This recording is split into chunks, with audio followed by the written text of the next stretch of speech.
বন্ধুরা আজ সন্ধ্যায় বেরিয়ে পড়লাম। এ হলো একেখান মোড়ে গাড়ি করে যাচ্ছি আমার গন্তব্য সিডি 1 নম্বর। বাসায় 3 দিন টানা থাকার পর ঘরে মন টিকছিল না, তাই বেরিয়ে পড়লাম। সিডিএতে আমার এক বন্ধুর বাসা, এই বিল্ডিংয়ে থাকে। সে নামবে একটু পরে, ওর জন্য অপেক্ষা করলাম রাস্তার এপারে, সে নামবে। আর বিশেষ একটি উদ্দেশ্য রয়েছে, এখানে আকবরসাতে একটি যে রং চায়ের দোকান রয়েছে, যেখানে রীতিমতো অনেক ভিড় লেগে থাকে ওই চায়ের দোকানে চা খাওয়ার জন্য। আমরা ওই চায়ের দোকানের কাছাকাছি এখন যাচ্ছি। সেই চায়ের দোকান, যেখানে ঢুকে সিরিয়াল পেতে অনেক কষ্ট হয়েছে। আমরা দুইজনে দুটি প্যাটিস চাবাতে থাকলাম, অর্থাৎ খিদে লেগেছে। প্যাটিস খেতে খেতে চায়ের জন্য অপেক্ষা, অনেক লম্বা সিরিয়াল, অনেক কাস্টমার চারিদিকে, রীতিমতো ভিড়, একজনের কাঁধের উপর একজন। আমি যেখানে বসে রইলাম ওইখান থেকে 2-3 জন আমাকে ধাক্কাধাক্কি করে চলে যাচ্ছিল।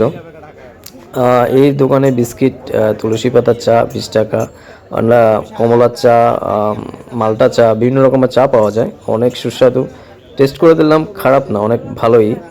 একটু চিনি বেশি হয়েছিল আমারটার মধ্যে, তবে চাগুলো খেতে অনেক টেস্টি। অনেক ভিড়। এটি আকবর শাহর স্বপ্ন, এই যে স্বপ্নের ঠিক অপোজিটে চায়ের দোকানটি রয়েছে। এটিতে কোনো সাইনবোর্ড নেই, অর্থাৎ দোকানের কোনো নাম নেই, যার কারণে আপনারা খুঁজে পেতে স্বপ্নকে অবলম্বন করতে হবে। স্বপ্নের ঠিক অপোজিটে আমরা ওই দোকান থেকে বের হয়ে অন্ধকারের রাস্তার মধ্যে বসে একটু করে কথাবার্তা বলছিলাম।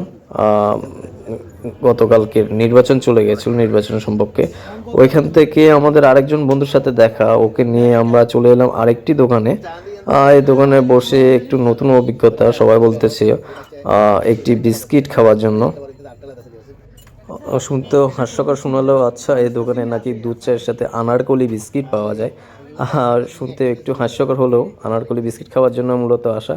আনারকলি বিস্কিট সাথে আমরা দুধ চা খাবো এখানে আবারও। এই সেই আনারকলি বিস্কিট, আর যার জন্য এখানে বসা।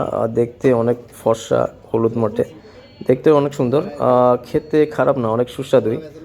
চায়ের ভিতরে চুবানোর চেষ্টা করলাম, কিন্তু চায়ের ফাঁক দিয়ে এটি ঢুকলো না। এই বিস্কিট খেয়ে আবার বাড়ির পথে আবার হাঁটা শুরু করলাম, বাড়ি ফিরতে হবে। ফিরতি পথে আমার এই বন্ধুদের সাথে দেখা, সবাই অনেক ক্লান্ত। গতকালকে নির্বাচন চলে গেছে, তারা এখন আজকে রেস্ট নিচ্ছে, অনেকে যে যার মতো। ঠিক আছে, আমরা নতুন কোনো ব্লগে আবার দেখা হবে আপনাদের সাথে।